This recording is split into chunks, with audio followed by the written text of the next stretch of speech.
First, dobrodošao Costica Bradatan. Costica Bradatan is... Okay. Costica Bradatan is a Romanian-born American transatlantic philosopher. And in Croatia, he's known for his two books, Dying for Ideas, Umrijeti za ideje, and In Praise of Failure. U slavu, kako? U slavu ili pohvala? U slavu neuspjeha. So now I can go, Costica, thank you for agreeing to, actually it's a third day in a row we are doing this flying circus, so you're in good shape. Welcome. Thank you for the introduction, thank you all for coming here. Yeah. Okay. Naime, što se tiče prve knjige, ono što bi na prvu loptu se moglo pomisliti, čitajući obje knjige, odnosno informirajući se o obama knjigama, je još jedno surfanje po primijenjenoj filozofiji koje opasno graniči sa samopomoću. No zapravo nije tako. Čak i ta famozna popularizacija znanosti ne može biti popularizacija znanosti ako nije znanstvena. Jer to što populariziramo, ako je u bazi znanost, onda je kao takvo nije pojednostavljenje, nego je nagovor na ulazak u znanost koji je možda u intenciji izvan znanstveni kao poziv, a onda je znanstveni kao izvedba.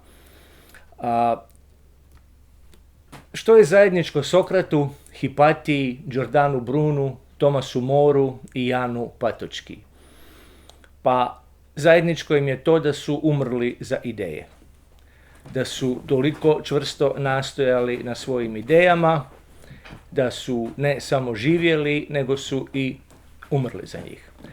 Eseje u prvoj knjizi, koja je prevedena kod nas u Tim Pressu, prije nekoliko godina, pisao je Costica Bradatan i ja mislim da je ta knjiga prevedena na više od 20 jezika. I just briefly summarized your Dying for Ideas concept and said that book is translated for over, like in more than 20 languages all over the... No? Only 50. Then they're lying.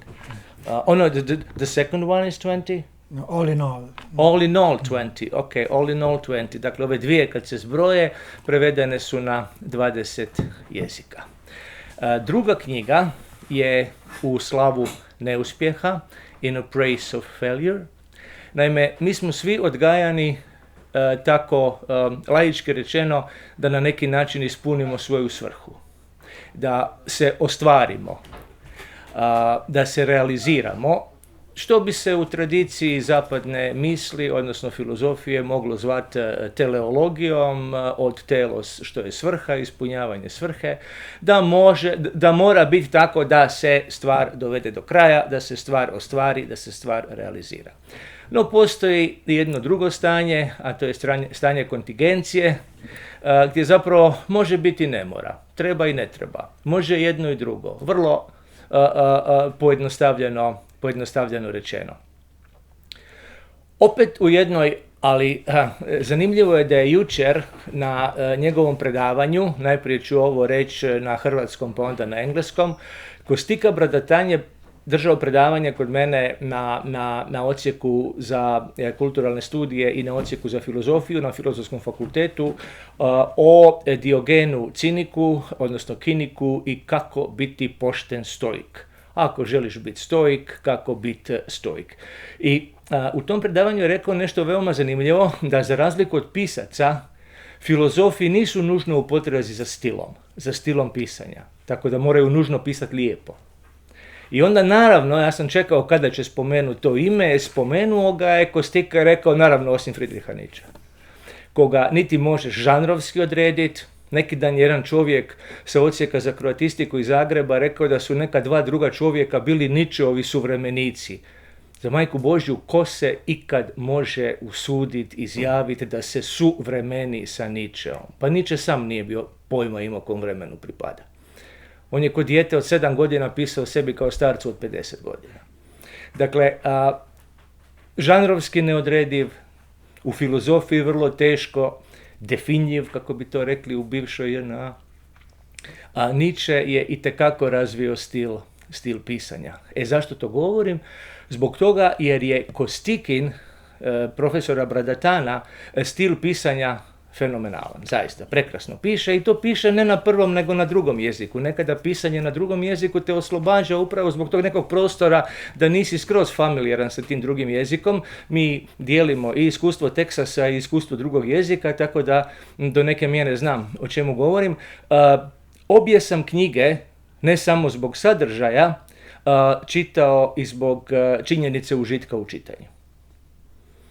I sad dolazim do one temeljne metafizičke teme koje se može monetarizirati. Naime, knjige po veoma povoljnim cijenama možete kupiti kod Željka nakon ove promocije, tako da ih možete lijepo u miru pročitati.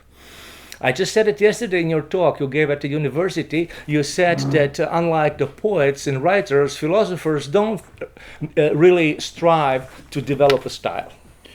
Most of them don't. Most of them. And then you mentioned, of course, Friedrich Nietzsche, who is very actually hard to define genre-wise, epoch-wise, school-wise. And then I really, it's my sincere belief, actually, knowledge after reading both of your books in Croatian and in English, and I did read some of your post-Marxist collection of essays that you also published. That even writing in your second language in English, you are a perfect stylist. You're a wonderful writer, and that's how I feel about this. Too kind. And so there are a few reasons you should maybe read Costica Bradatan. Now, in order to present this other book, Praise of Failure, I will ask Costica 4 questions, each tied to a particular chapter. But before we open this general discussion, prije nego što krenemo sa 4 pitanja koja će govoriti svako o određenom poglavlju, why did you choose the topic of failure? Did you succeed to write about failure? Did you fail to succeed or you succeeded to fail? Why did I choose? I guess the topic has chosen me, rather, in a way. I'm not sure if I succeeded. It's something that others will decide, the readers, some of them here will decide whether I succeed or not. But it's strange. The whole project started as a joke, some kind of intellectual joke. I said this thing so many times. I'm bored with myself. But never here. Yeah, no, right. Rekao je da puno puta je to rekao, tako da mu je pomalo već dosta samoga sebe. Počeo je sa odgovorom da nije on izabrao temu neuspjeha, nego je neuspjeh prepoznao, izabrao njega. Ne. I da je sve počelo zapravo kao jedan veliki vic, kao jedna velika šala. So there was at some point one question addressed to a number of people somewhere in Portugal. Some young PhD student was asking different guests one question: what should we preserve? And I was there at some point, and I said, well, you can easily say historical monuments and the clean air and the water, but I wanted to be, coming from Eastern Europe, I had to be paradoxical and ironical, and so I said failure. We should preserve our capacity to fail. And then of course I had to elaborate, and I wrote down something like a 1-page elaboration of that statement. And somehow I got entangled in my own joke, and then I started to like it, and then I expanded that 1 page into an essay, and I managed to. It was apparently persuasive because I published it in New York Times, and then it was all over. The people were very interesting. I mean, the whole stuff was becoming attractive, intellectually attractive, and then publishers were becoming interested in publishing a book, the whole book on the topic, and I ended up the victim of my own game. Dakle, bilo je to u Portugalu kada je jedna doktorantica pitala profesora Bradatana što bi mi kao civilizacija trebali sačuvati, što bi trebali ostaviti za nas. I sada odgovori koji se očekuju su, ne znam, spomenike, friški zrak, budući da dolazi iz istočne Europe, kaže, a ta nekakva ironija, recimo samo sjetite se lika kojega vjerojatno svi se možemo sjetiti, a to je dobri vojak Švejk, ne, koji je sa ironijom preživio jednu brutalnu administraciju austro-ugarske monarhije, doduše za razliku od Hrvatske učinkovitu administraciju, ali i Prvi svjetski rat. Ne. On je bio dijagnosticiran kao malouman, a zapravo je u potpunosti zrcalio imperijalno ludilo Franje Josipa. Ne? Ako je realnost jedino imperijalna, ja ću je se potpuno pokoriti tako da deklarativno prihvatim sve, a zapravo ne napravim ništa od toga. I to je bilo na neki način isto tako njegov neuspjeh pretvoren u uspjeh. Dolazivši iz istočne Europe, kaže, morao sam zvučati paradoksično, morao sam zvučati paradoksalno, sa ironijom i rekao sam, pa mi bi trebali sačuvati naš koncept neuspjeha. I onda je o tome napisao mali esej je objavljen u New York Timesu i onda je mali esej postao poglavlje je postala knjiga i kaže Costica da se spotaknuo o vlastitu dosjetku, o vlastitu šalu, tako da je ova knjiga zapravo produkt jedne dosjetke. I don't know what you said, but I think that was a very interesting translation. Has nothing to do with... No, it was. Franz Josef and the Habsburg. Yeah. That's when you say Eastern Europe, we drop a mental footnote here, so yeah. No, I love that. It's de-imperial, post-imperial, trans-imperial. Yeah. Okay. You have 4 types of failure. The physical one, you write about Simone Weil. Then you have a political one, you write about Mahatma Gandhi. You have a social one, it's Emile Cioran. And then you also write a chapter on Yukio Mishima, which is what kind of failure? It's the final one, the last one, the definite one, the ultimate one, death. Death. Okay, so we have here specialist on that, Marin Biondic, and as long as he is alive, that will not die. So, actually, there is something that, in terms of Costica's writing, I would like to read out loud from the very introduction, and since Marin is here, I think he can, in a questions and answers period, pick up. This, you learn, for instance, that human existence is something that happens briefly between 2 instantiations of nothingness. Nothing first, dense, impenetrable nothingness, then a flickering, then nothing again, endlessly. A brief crack of light between 2 externities of darkness, as Vladimir Nabokov would have it. These are the brutal facts of the human condition. The rest is embellishment. No matter how we choose to reframe or retell the facts, when we consider what precedes us and what follows us, we are not much to talk about. We are next to nothing, in fact. And much of what we do in life, whether we know it or not, is an effort to address the sickness that comes from the realization of this next to nothingness. Myths, religion, spirituality, philosophy, science, works of art and literature, they seek to make this unbearable fact a little more bearable. Can you see how wonderfully he writes? Really? I'm not flattering, I'm just reading. So, once I asked Marin Biondic, we were at a conference in Zagreb, and I told him I was afraid to die. And he said, why? Did you ever fear 1,962 years that you were not here, that preceded you? I said, no, how? So, it's the same, just, And now this is this little blink of somethingness. So how come you decide to tune your mind into Marin's philosophy when you read this? It's our East Europeans. It's East European thing. So you think that all the intellectual effort is just to bear with the unbearable?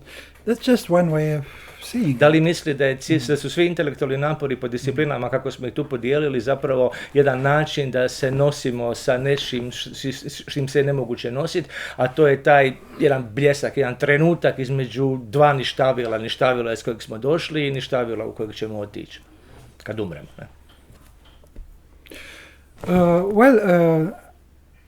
It's interesting. I'm launching the book in parallel in Romania, which happens to be my own country.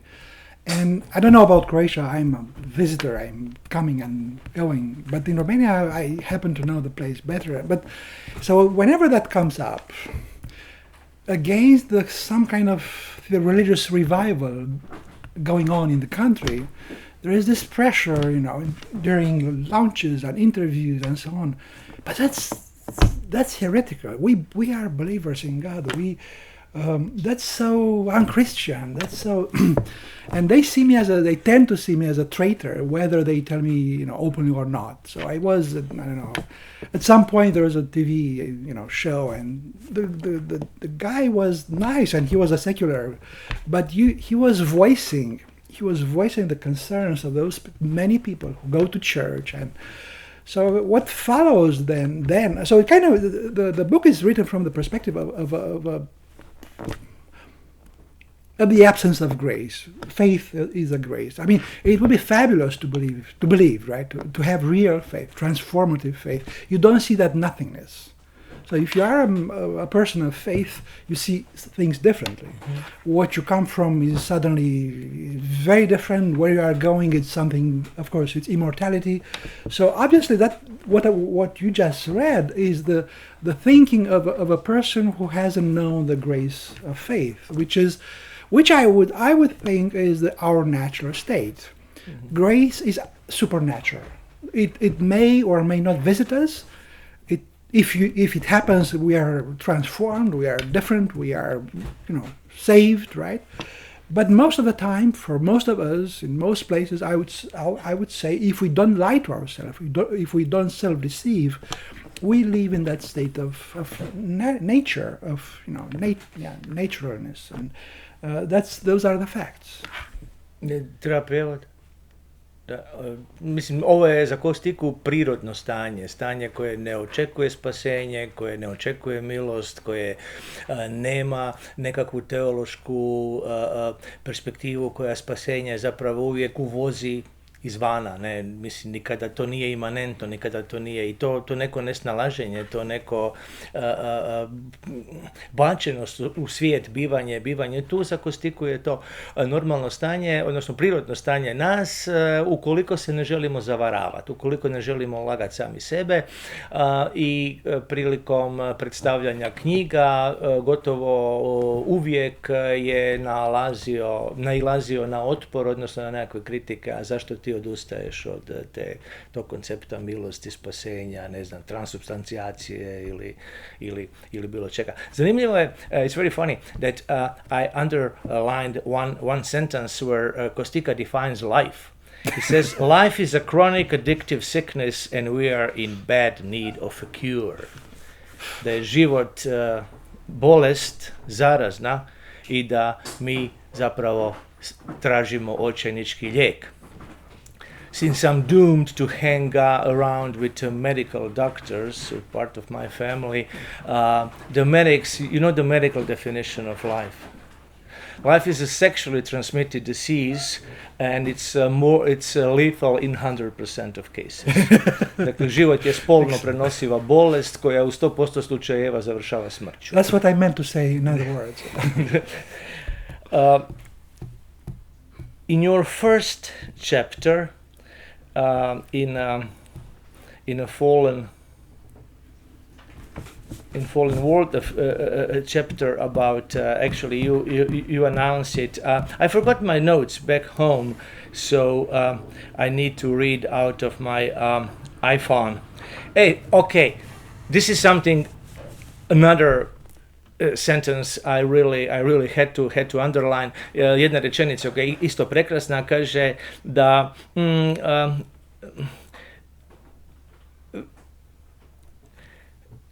ova knjiga ne želi dati recept kako se ponašati sa činjenicom neuspjeha, pada, propasti. Ne. Kaže, the mad beauty of the attempt is what we are after. Dakle, sama ta luda ljepota same nakane da se o tome razmišlja, to je to što je Costiki dosta. I just praised another sentence. Yeah, but you have to see there the desperation of a man who got caught in his own game. So I ended up in that game of having to write a book, and then I realized I didn't know what to say. Mm-hmm. So that's what you see there. The mad beauty of the attempt is is the confession of somebody who it's out there in the world, has to go somewhere, doesn't have a destination clear. While writing this book, because at one point you do spell out that this is not written by a self-help guru. This is not written about somebody who will give you a recipe. Were you, like, in the back of your mind, were you kind of cautious or that it might be perceived as... Not really. I don't know, because it's very harsh. The book is quite harsh. In language, and at some point I say, if you want that kind of book, please stop reading it. It's not for you. It will lead you astray. I was not concerned, but strangely, after it came out, I realized that it's kind of sometimes it's featured on websites of self-help. Yeah. One of my novels written 15 years ago is entitled How to Tie Your Shoes. And I found it under manuals, how to water your garden, how to handle your pet, how to tie your shoes. So, yeah, I know. But that increases the sales. Physical failure, first chapter, Simone Weil, and you write, her feeling of being maladjusted and out of place in the world led her to a lifelong project of self-transcendence and self-dematerialization. Dakle, njezina neprilagođenost, osjećaj da nije od ovoga svijeta, doveli su je, zapravo njezin životni projekt je samonadilaženje i zapravo dematerializacija, fizičko nestajanje.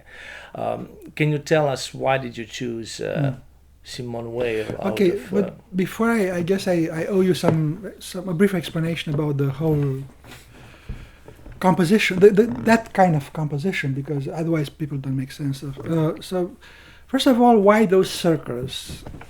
You have in English one word to describe so many things. All kinds of failures. Even the agent who the person who fails, you apply to him, to her, the same word, failure. So failure is something that happens, is an action or an event, but also a person who undergoes it. So it's such a broad, territory to cover that I needed some form of some subdivision, some form of mapping out, some form of cartography to to be able to manage, to micromanage. So that's why you do have those circles. Upravo objašnjava strukturu knjige, ne kaže zašto ima ta 4 poglavlja, zašto imate krugove, jer u engleskom postoji samo jedna riječ failure, dakle, koja označava jako puno toga, čak i imenicu. Netko je neuspjeh. A zanimljivo je, ne znam, mi smo neki dan tražili da li u hrvatskom jeziku postoji riječ, a da nije negativna, da nije neuspjeh. Neuspjeh nije pozitivna riječ. Neuspjeh je, mislim, da li propast, da li pad, da li... Promašaj je bio isto javno. A promašaj je ono što nije pogodak. Da, ali promašaj je pozitivniji od neuspjeha. We also are thinking in Croatian... Ako si gađao, onda ti je promašaj neuspjeh. Da. Looks like you have too many words. No, we don't. We struggle because you have this misshot, like which could or could not be. And Boran, also a philosopher whose book you were presented by Luca, gave a copy of her book to Costica, so you should ask him. he said that you can miss only if you aim at something. And this is the story about a target we had the other day. When you hit a bullseye of a target, you're missed all the other fields. So you really don't know. Did you win or did you lose? So we also basically have a one word, which neuspjeha is a unsuccess. It's not failure, but it's failure to succeed in one word. Okay. So one word in English, it encapsulates so many things, and that's why you had to bracket it out in a... Okay, and then another thing. The book is basically an essay in the serious sense of the essay, philosophical sense. It's a book-length essay, philosophical essay on failure. So those four figures are not there to provide some kind of anecdotic, some kind of examples. It's much more. The use I made of them goes deeper. They have a deeper significance. So basically, there are two reasons why I interrupted the essay, right, the prose, the argumentative prose, with those stories of actual people. Should I go on? Da, zapravo je ovo forma eseja i to zaista u ozbiljnoj tradiciji eseja. You mean in tradition of Michel de Montaigne's essay? Yeah. Okay. In the sense in which, in Italian, there are sections of saggi. Saggi. Non-fiction, like non-fiction. Saggi. I kaže da je kada je pisao te eseje, to je zapravo argumentativna proza koja posreduje argumentaciju i da je onda išao to razrahliti upravo sa 4 primjera o kojima govorimo, Whale, Gandhi, Mishima i Emil Cioran. There is one reason. First, it has to do with the importance of narrativity for who we are. Really, the use of stories there is structural in the sense that we are fundamentally narrative-driven creatures. We always tell stories. So for me, it was a way to do it openly, frankly, to be honest with myself, because philosophers are reluctant normally to get into stories. They avoid, they dismiss stories or storytelling because they see that as something inferior. On the contrary, I see storytelling as something fundamental to who we are. We to make an argument is to tell a story, basically, in some form. The other thing, so that's why trebam prevoditi ili ne? Okay. No, they understood. Okay. So that's I have those examples of real people in the sense that it's not just anecdotics. It's much more. Second, I wanted to engage with those lives because I do believe that philosophy is a form of life, is an art of living. It's a form of life. So the behavior of philosophers, of thinkers, of religious theologians is relevant philosophically. So I wanted, it's not just something spicy you can spice your paper with, your book with. It's something philosophically relevant. I'm not talking about Nietzsche in the book, but I think we would miss a lot if we study Nietzsche without knowing about his mental condition, about his disease, about his going mad in the end. So we need to put things together, and his fragility, his everything. So I'm not saying that everything is relevant, what he had for dinner and so on, but we need to be more generous and more charitable with many things, and kind of try to make sense of them, biographical facts, trying to make sense of them philosophically. Okay. Costica misli da smo svi mi bića narativa i da je zapravo jedan bitan dio, možda fundamentalan dio bavljenja filozofijom je oblik pronalaženje načina življenja i to se posreduje narativom, to se posreduje pričom. Ovo nisu anegdotalne priče, nego su priče o stvarnim ljudima i Costica misli da se ne može razumjeti, odnosno pisati ili poučavati filozofiju izvan vremena i izvan priče o filozofu. Ne nužno da mi moramo znati što je Nietzsche doručkovao, ali ili nekakve dnevne, svakodnevne običaje. odnosno navike koje je imao, ali činjenica da je on završio u ludilu je dosta bitna za njegovu filozofiju, odnosno za njegovo pisanje. On ga u knjizi ne spominje izrijekom, ali negdje u primozgu mu je stalno tu.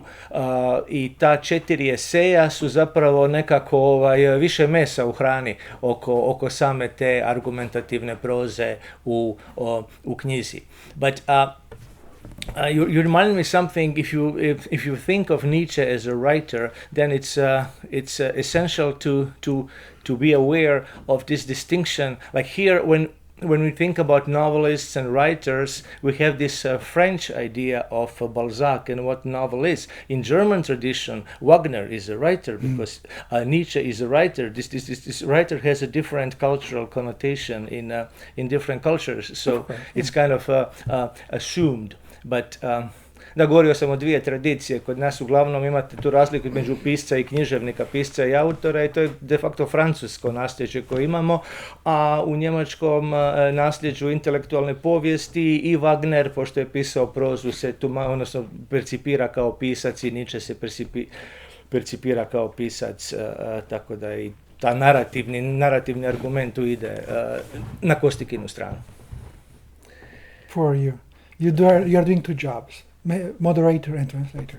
They pay you double? They don't pay me at all, so I'm free to fail. So to go back to our, so I chose the first chapter is the most remote. Is kind of it's about the failure of things.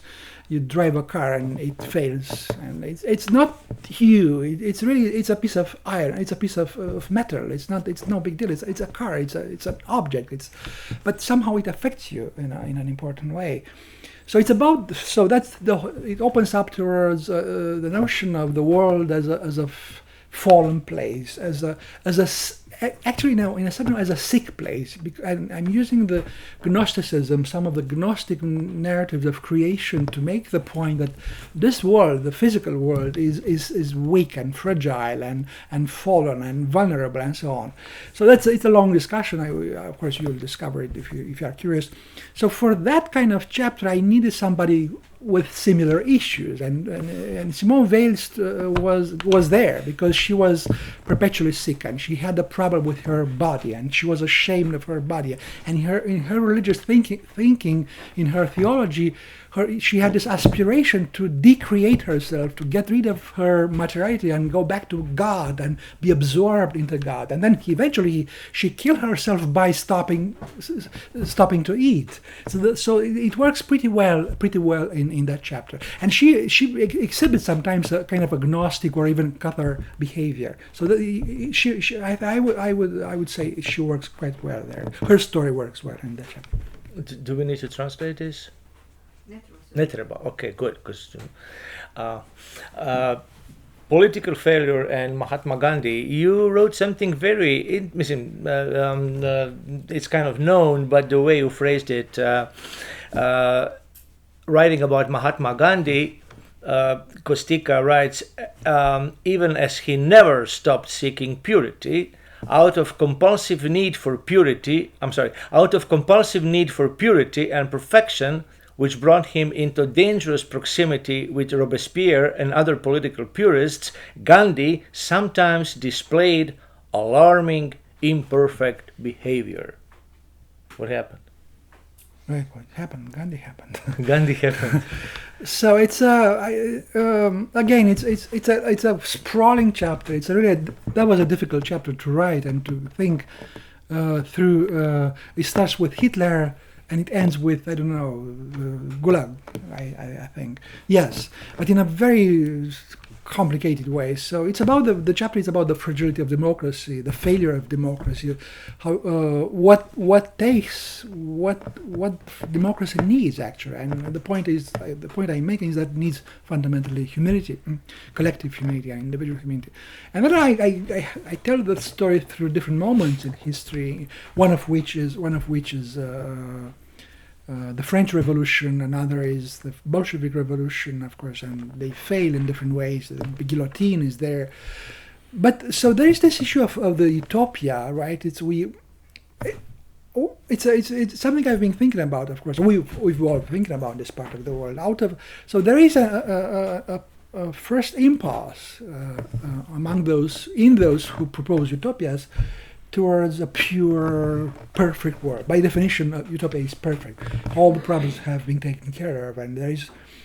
But that purity and the quest for purity can become oppressive and can end up.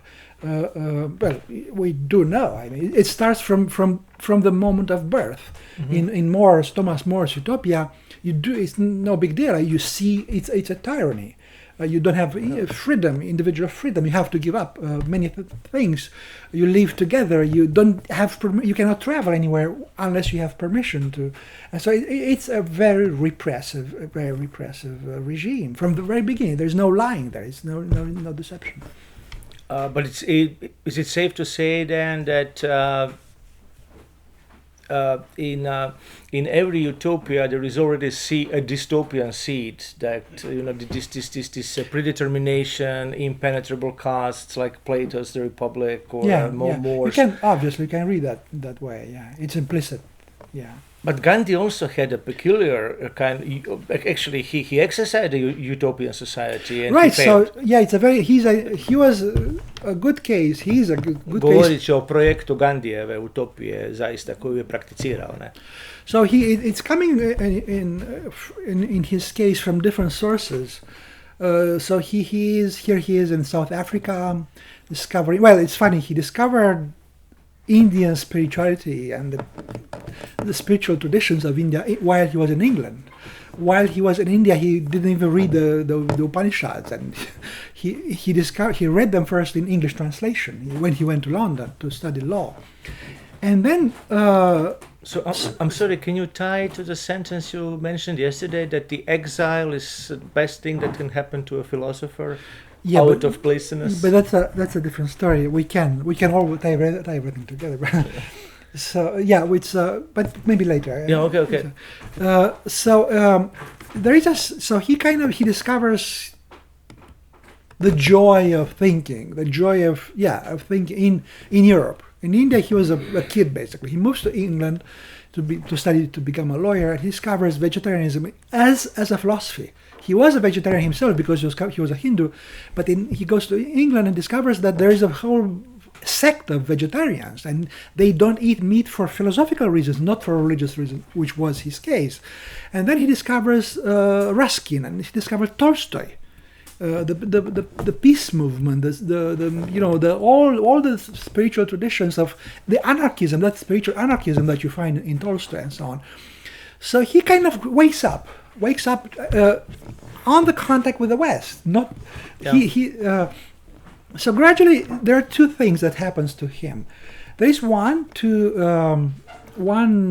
philosophical one. He puts all those influences together, and he initiates this utopian thinking.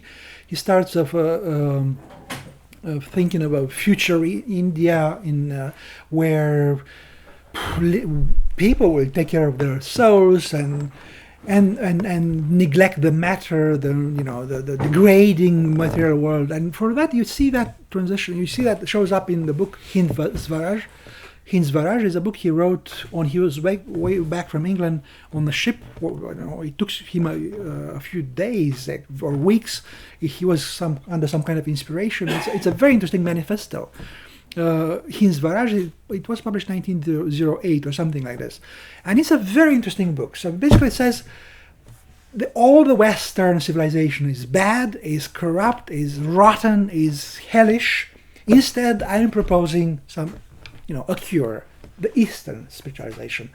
So he talks about the future of India, which would be somehow rooted into the ancient India, and also, what in that future India, what's distinctive is there will be no trace of Western civilization, and for him there are some four ways in which the Western civilization would manifest itself in India and corrupt society and push everything to the brink. So he would get rid of doctors, lawyers, and railways. For him, those were the things from hell. So he makes you cannot. Željeznica, ovo treće. So why railways? Zašto željeznice? Because, and he comes up with crazy arguments, because a farmer now has access to railways, and he can sell the crops wherever he likes, where the market is better, where he gets better pay. You can cause famine because you ship away your grain, your food, right? Because you want to make some money, and in that process, the railways play the crucial role. Well, it's like Luddites.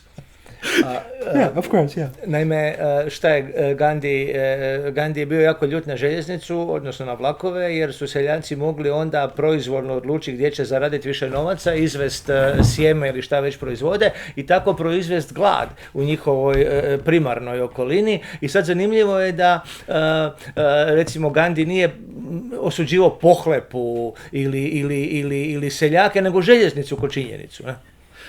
For doctors, of course, I understand. He had a problem. No, don't.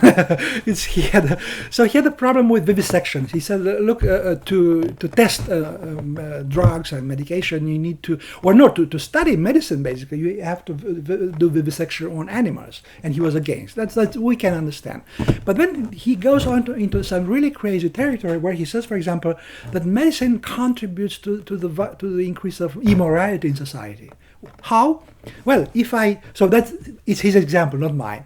If I know that there is a medication, there is a treatment for venereally transmitted disease, I'm free to go to the brothel. I'm not scared. So I keep going. I keep going to the brothel because I know there is a cure. Instead, if there were no such cure, I would refrain myself and I would be virtuous. Prevesti. Da, naime, zašto je bio ljut na doktore? Zbog toga jer su oni pobuđivali nemoral. Naime, poroke. Argument s kojim je išao Gandhi je ukoliko su ljudi svjesni toga da postoji lijek za spolno prenosive bolesti, svi će pohrliti u javne kuće jer znaju da im se poslije toga neće dogoditi ništa. Ali kad ne bi bilo lijeka, onda bi, ne znam, valjda radili što je radio, then they would do what Diogenes did in public, right? This would be a so it gives you a sense of how. So he had some high ends, some high purposes, some sublime, point of destination, for which all the crazy stuff is allowed, including errors of logic and all kinds of strange arguments. Very weird chapter in his life. Yeah. Yeah. So we cannot spend too much time because we need to move on. So that gives you a sense of and what's important actually, something which I didn't mention before, he started practicing his utopia on a small scale, in the sense that he built from South Africa, when he was in South Africa, those ashrams, like small communes, not very small, where he would be the leader. He would be in charge of everybody. He would be the kind of the founding figure, the boss, the Holy Father, the Father Confessor, the manager, everything. He was the one man. It was a one-man show, and you would living there. It would be like absurd communism. You wouldn't have any secrets. They would find out about you, everything about you, including how you feel today and what you had for dinner and what happened to your digestion. And he would push you and ask you everything, and there's nowhere to hide. Dakle, potpuni izostanak privatnosti, sve se ispovijedalo njemu, on je ispitivao, odnosno sve se najintimnije stvari. Nije bilo, što zapravo je jako slično totalitarizmu, ne? To nestajanje izvanjskoga i nestajanje onoga iznutra, kad se to poistovjeti. It reminds me of Branch Davidians in Waco, Texas, the Janet Reno French fried them when I was, it was back in the 90s. Bila je sekta. Yeah, but Gandhi invented it. Gandhi invented it. So you can just brush upon Mishima if you want or not, but before we open our floor for your questions, I know you are passionate about your compatriot Emil Cioran, and you did give a great talk at a university about Emil Cioran. He had like 3 layers of failure, right? Many. So how about one tied to fascist movement, and then one a perfect job avoidance program, taking pride of not having a job. So if you can just tell us about Emil Cioran. O Emilu Cioranu, rumunjskom intelektualcu koji je zapravo u Parizu. He left to Paris and he made a career there. And he made a career in failure. Yes, he did. Brilliant career, yeah. So basically, he is the chapter on social failure, how we face social. It's a broad discussion.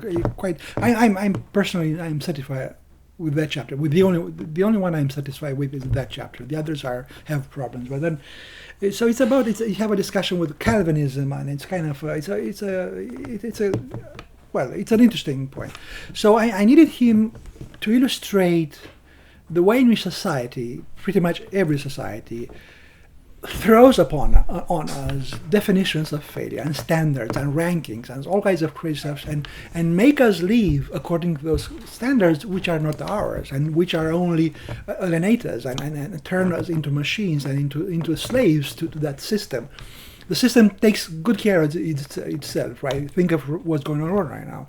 It's a broad system where, based on endless economic growth, and for that you need consumption, and you need people to work long hours endlessly, and they have to take loans and to repay them, and there is a perpetual movement here. And for that, of course, in such a system, you have to come up with some definitions of fair success. Somebody who is involved, a good citizen, and works hard and so on, buys expensive cars, is a success. Somebody who refuses, who decides not to, takes a step back and does not get involved in that game, is a failure. And Cioran, fully aware of that situation, said, well, I am going to be a failure. I'm going to show you what a failure is. And he put that into practice, and he decided, in a very deliberate way, decided not to have anything to do with the whole machine, social machinery, and didn't have a home, didn't have a car. He hated to fly. He would take the train to all kinds of destinations, and he would never had a job. And at the end of the day, in the early 90s, when he gives some interview, he says, the biggest accomplishment of my life has been that I've never had a job, an office job. That's really, a career would have killed me. A career would have destroyed me. Do you need to translate? Do we need to translate? Okay, they. So you have this interesting duality in his case. So he succeeded obviously as a writer. He was not a. Well, when an interview asked him about his work routines, well, how do you work? When do you work? In the morning, afternoon? He said, what's your secret? How do you go on about your daily work? And he says, well, I don't do anything. Actually, don't work at all. I am an idler. I'm the greatest idler in Paris. I do nothing, never. But in fact, he did a lot of things. I mean, so what? The books were self-generated, self-written? Right. So he wrote those books, which are very well crafted. I mean, it's not just like some random thoughts. You can tell they're very well developed and very smartly done. There's a lot of work, especially the work of the craftsman of language. Mm-hmm. Every word is polished, and every sentence is indefinitely polished, and so on. So there is a lot of work in there. Then he read a lot. He was a pathological reader. So he didn't consider writing and reading a labor? Yeah, that's the thing, right? So it's you don't... Dakle, pisanje i čitanje nije prepoznao kao posao, očito. That's the bio thing. presretan da nikad nije imao posao, ne samo da nije imao posao, nego da je niš radio. Ga pita šta radite, nakon što objavi knjigu, niš. Yeah. No, because it's part of the contemplative life. He would, if to use a better framing, he was a contemplative. He chose vita contemplativa, and writing and thinking and reading. It's only apparently an activity. It's not. It's in fact it's a mode of passivity. It's a mode of doing nothing. You just described Branko Despot. Yes. Who's Branko Despot? Our teacher and philosopher. And then, what else? Sorry, it was... So also he succeeded in that, logically speaking, he succeeded in becoming a loser. So he had this plan to do nothing, to be a loser, to be a parasite, and he obviously succeeded. So, but that's a tricky way of putting it, because it's a logically yes, but in fact, you know, society saw him as a loser. But of course, we do have in his case, which is something I touch on in the beginning of the chapter, he did some really ugly failing, in the sense that he got involved when he was quite young. Dakle, sad govori o velikim, zaista, pogreškama koje je napravio. Ovo se sve može nekako kontekstualno tumačiti. I kako on definira rad, kako definira vita contemplativa, odnosno, čak ja mislim da he also was incredibly sarcastic, and you can't take for granted everything he said to people who interviewed him. Ali sada Costica će govoriti o zaista velikim pogreškama i velikim zapravo promašajima koje je napravio Emil Cioran kao mladić. So also he did some real failing and ugly and really the kind of failure that you don't have anything to do with it, even if you are Cioran. So in his youth, when he was 20-something, he got involved. I mean, he wrote enthusiastically about Hitler, about fascism, about Romanian fascism, and you'd think that he was heart and soul there. He was a believer. He was a joker. He was an ironist. But the texts remain. So if you only read the text, you'd see an ideologue almost. Mm-hmm. But if you put things in context, you'd see there is an ironical stance behind. He actually didn't really believe. He was kind of improvising. He was constructing a certain persona of himself that was a fascist persona. But that was a kind of a personal experiment. He was not a fascist. He was too smart, too ironical, too complex to be one persona, one mask. Dakle, iako je Cioran napravio jednu masku, gotovo jedan spektakl njega kao lika u vlastitom dijelu koji se predstavlja kao fašista, on ipak ti rukopisi, ono što bi se reklo karta kanta, ti rukopisi ostaju i činjenica je da je on bio kao mladić, da se aktivno odnosio prema fašističkom pokretu i definirao se, pa makar i karikaturalno, odnosno makar kao polufikcijski lik, ali je. We also had a spectacle of fascism here with Gabriele D'Annunzio and like Marinetti used to come here, all these futurists. It was a great cultural scene. It was a European capital of culture before European fascist capital of culture. Yeah. So Cioran. Yeah. And so what else? So this is a. I can talk forever. Oh, you don't have to talk forever. But now we are entering. So. After, how do you explain the fact that Team Press is very interested in your work? Because they should are. Ask them, I guess. They are, and they are very, very picky with people they choose to promote and translate. And then it's a very serious publisher because they do this effort. They call people whom they think they would be interested in reading translations, and they say, "Go take this book, and this guy will come here." This fall in December, in case, since you're close to Pula, there is a book fair, Sanjam knjige u Puli, and Costica will be the guest. He will go to Pula. He was supposed to be in Pula prior to COVID pandemic, but the Pula didn't want him. So he will be promoting this book in Pula in December. So you can reunite. I mean, you can reunite with Costica to see how a Romanian intellectual looks in winter, and now it's late spring. Any questions?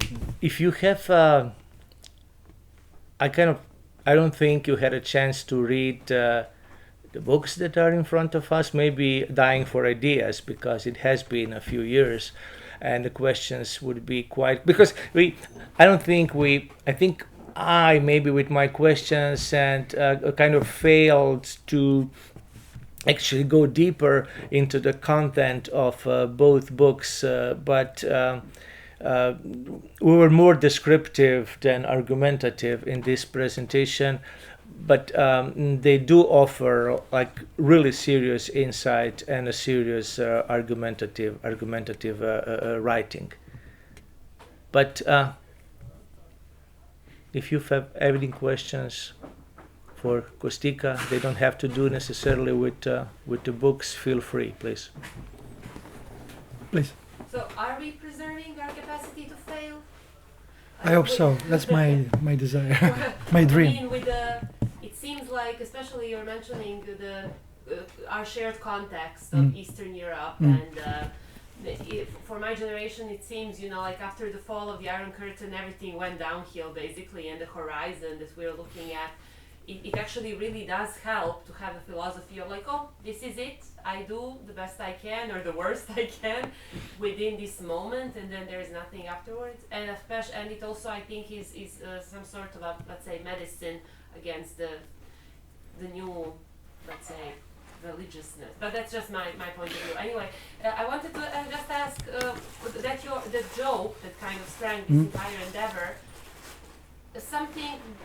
something is still there that's, I don't know, unspoken, because even if the preserving the failure is still that we can attempt something new in the future. This is how I understand what you're trying to say. And right now it seems like we're really facing the ultimate failure. We're really like fucking up the planet and everything. So, is there going to be flowers after this? No, it's flattering. What you're saying is flattering because you are seeing a lot, which is you are overinterpreting, because it's kind of there is a moment of joke there is a joke there, as I said, but then at some point I forgot about it. So the original question, what should we preserve our capacity to fail? I mean, for example, one of the central arguments of the book is that failure is there to stay. It's within it. There's not a problem that we should strive to preserve it. It's pointless. It takes care of itself. Failure will always be there, whether we preserve it or not. But the other point was very interesting about our heritage, East European heritage, and special gift for failing. And that's a really, I mean, we need to kind of brand this thing with the European Union. So we actually do say, I mean, it's been a point for a while that we are an avant-garde sort of, and when people are super worried in the West about what's going to happen next, oh, this is your first time at the No, we've seen so many things. Yeah, no, obviously, no. I think that's it sounds perhaps cynical, but I think it's something true here in the sense that what we've been through for centuries here puts you in a better position to understand things historically, to see history different. I've seen that before with the other book. So the book on death. So it was written, conceived of in the West, in America. It's this right. So I produced it there. It was received in the English-speaking world as some book on death, right? That's academic. They would judge it as whether it works or not, the arguments are good or not. And then I launched that book in other places, in Vietnam, in Turkey. And you cannot imagine how different the response was. Because the topic, the book, the whole universe was something vital for them. There was no longer arguments or, flaws within the arguments. Everything was something that vital about their lives, because in Vietnam they had a war, a major war in their country, the generation before. In Turkey there are troubles of all kinds. The Middle East is a bomb. So you do have that thing. It's like, and it was to me that was a lesson. I mean, how one topic which in the West is perfectly academic can be seen as. Because the West doesn't really have a history of trauma, or it's very small things tend to be seen as traumatic, and we kind of we have to reinvent. We have to we have to reinvent drama and trauma and so on, and rewrite much of what's going on in light. Because in a certain sense we do need pain, we need suffering, we need trauma, because we would die without. We would die of boredom. We would die of of boredom, basically. So and you cannot write, you cannot have tragedy and literature and great art without those things. So they instinctively in the West they look for it in different places and trying desperately to make it big, but it's not that big because society is very affluent. Has been prosperous for a long time. But did you want to reply? Yesterday on our way back we went to Trieste and back, and then we were comparing some of the modes of self-preservation, living the experience of socialism, communism, whatever. So how brutal jokes were, but they were taken for granted. Like I remember when in Bucharest, before I had the privilege to meet Costica, they had this joke when they were living under Nicolae Ceausescu, is there a life before death? So... or you might remember, actually it's my generational thing, they taught us in our textbooks of history, before the World II, we had nothing, and then Germans came and took everything away from us. So we were kind of, but see, like the predictability of subject, verb, object order in English syntax, it's a superficial kind of remark, but I was mesmerized when I came to New York, and then somebody tells a joke, and then, just kidding. I mean, can you imagine? I grew up in a small city of Bakar near Rijeka. You wouldn't survive in the street if you didn't get a joke. And so about the cultural difference with Vietnam, I had this incredible, dead serious, a student at UT Austin writes, I thought Oedipus the king, right? And he goes, Oedipus was a true good son to his parents, except for 2 accidents in which he kills his father and marries his mother. So you figure out it's a different sense of self, different sense of, what is important, what is not, what is this symbolic order. So you must have experiences like this in Texas. All the time. Any other questions? Other questions? I don't know, maybe this definition of failure. Can failure be a failure if this act is deliberate act? Like in Choran, like a project. Yeah. If I want to fail, is that a failure? Logically, no, of course, but keep in mind the context. It's a social failure, so I needed him there. But at the same time, much of what the chapter is about is how society portrayed him as a failure, him and so many others. The chapter is also about, for example, it's about Charlie Chaplin's Modern Times. It's a loser. The Little Tramp, right? In the film. So I put him in dialogue, Choran's life, with Charlie Chaplin, with Orwell. Orwell's first book is about tramping. It's out and down in London and Paris, right? Mm-hmm. Down and out. So it's a whole conversation about how losers are being generated by society. So it's the issue you raise is minor within that chapter, I think. Analytically, yeah. Logically, yes, we do have. You can have, but the chapter is not about. That's a minor. That's a una trovata. It's something you can find and kind of point to. And I got you. But within the economy of that chapter, I don't think it's. You'll see. Yes, of course, logically, but this is not what the book is about. This is not what the book. It's where. If you were to recall the sentence I used in the beginning, it's a mad beauty of the attempt.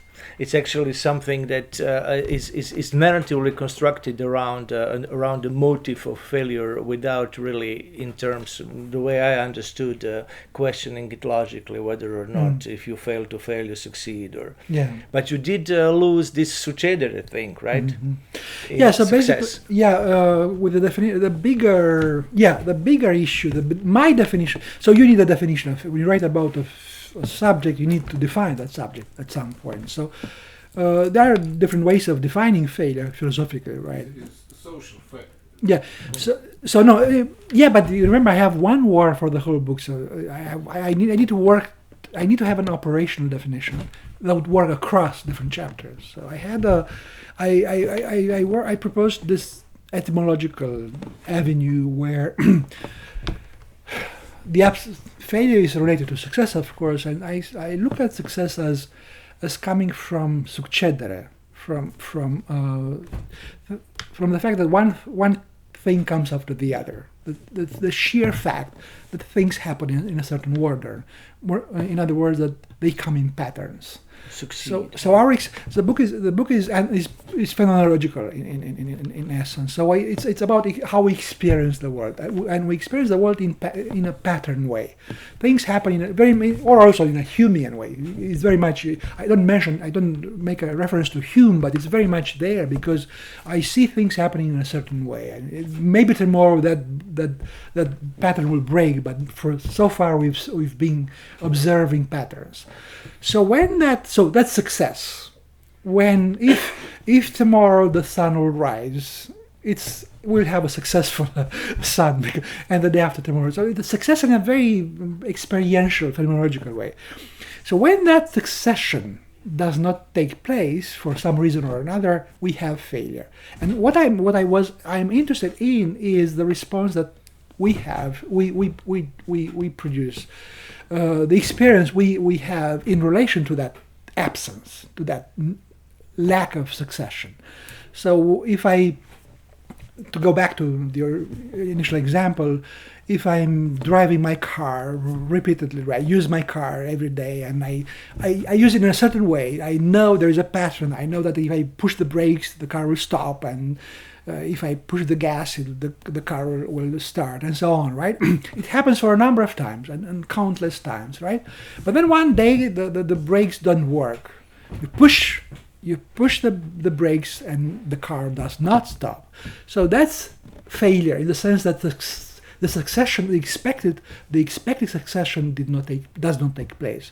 And that's what happens to you as you witness that, as you are caught in that game. You are afraid to die. You may be dying, actually. You may be. So that's one example, right? That's the kind of the approach I take. Yeah. Yes. Success and failure is a matter of degree. Say 150 people are running the race, you are second. Loser. Yeah, it's also a matter of degree. Yeah, it can be, but but at some point there is one point down the scale where it becomes the other, right? Yeah. And you reminded me of Forrest Gump now. Run, Forrest, run. And he keeps succeeding while is a major failure. And another question is, success and failure, is it always context relative? Context related, yes. Yes, of course. Relative, depending on expectations. So, or there are universal standards for human life. If we can judge whether somebody is successful or not. Yeah, it's also again it's such a huge topic. So I mean, you mentioned runners, right? Running, coming the second place or the third place, and then you easily switch to a life project, someone's life project, the life as a whole. We should perhaps have different words for those two things, right? It's such a complicated. It's a messy. I can tell you. I mean, I went through all that. And then you have the car doesn't stop, the brakes don't work, and you have another form of failure. What's the? You can have degrees because the brakes doesn't. It stops a bit, right? Not completely, but it works in partially. So but it's in English at the end of the day, you do have one word. It's failure. So I had this conversation before when I was working on the book and giving talks, and people would, especially in philosophical circles, pushing me. But you have so many. You have to make more carefully. You have to. How can you have so many things under one word? Well, it's not me. It's the language itself. If the language allows you to do that, why should I oppose? There was a case here, I think even two cases. Guy was a doctor of medicine. He was working. And his parents were also doctors, and they wanted him to be more to advance in career. That it's not enough to be a doctor. He has to be head of department, so on. They were putting pressure on him, pressure. They were also doctors, maybe more successful in their career. And the guy committed suicide at the end, under the pressure. So was he a failure? Well, he was a doctor. It's a decent thing to do. But could you, since you write about, along the lines with this question and this example, since you write about mainly ability to fail social expectations to a great extent, right? Not with Simone Weil, but with Choran, for instance. Could maybe the terms failure and disappointment be, because this guy was a great disappointment to his parents, right? And did he fail, or did he make a point when he killed himself? Because apparently he could not invent a language to communicate with his parents, and he opted for a deed.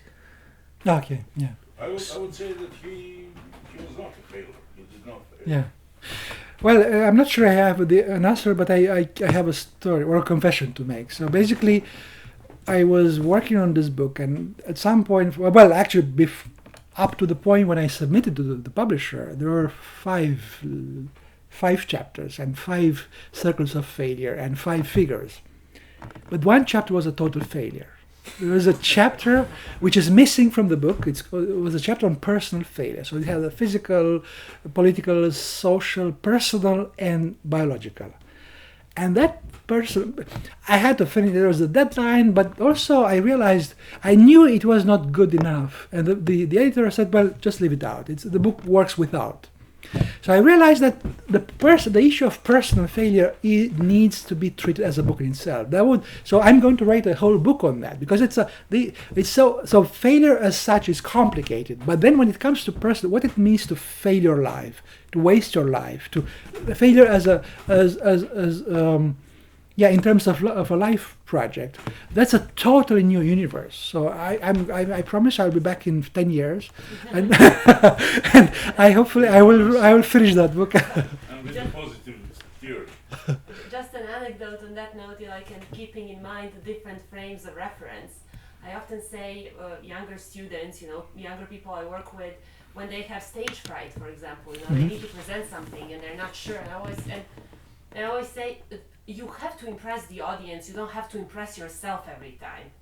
So maybe you're saying something like you are now for the 5th time in a row to different audiences. And maybe you're just tired and spent and annoyed at the end of the night. But you just need to transmit something new to them. And if you keep these 2 separate frames of reference, you're going to have a very successful evening or a lecture. Thank you. No, that's very helpful for people, because what happens? A number of translations have come up in quick succession. Speaking of succession, so it was the Italian, Croatian, Romanian, Polish. So basically, over the last few months, I've been in many places saying the same story. Basically, so exactly what you just said is very important. I'm glad.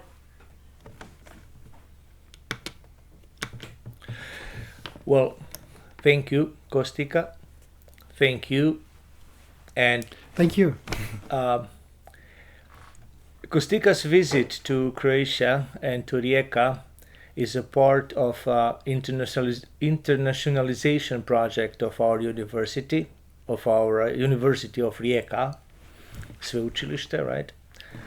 And also he's a guest of 2 departments in the University of Arts and Humanities and Social Sciences, Filozofski fakultet. And Costica, I think your visit here was made by a few good people who were really enthusiastic about this. And I would invite you, don't fail us. If you really don't have to leave right now, we have a small gathering here. Usually in our culture we speak about collateral damage, and this is a collateral gain of being exposed to an intellectual expose. We will rearrange the space and bring some booze and food.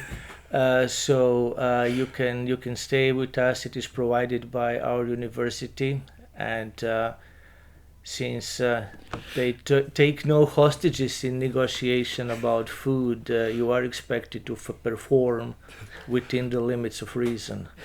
So really, don't vanish if you don't have to. So we can continue to talk in a less formal fashion if this was formal to begin with. So.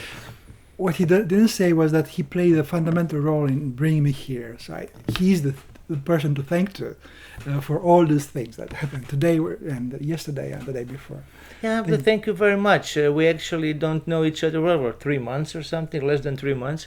But also the moment I approached our provost, our rector, Snezhana Samarjia, she said, okay, let's do it now. Because, if he's in Romania, he's cheaper. He's cheaper while he's in Romania. If he goes back to the States, he'll be more expensive. So to Australia. Or to Australia. You're on the way to Australia. Just came from Seoul, South Korea. You came from South Korea.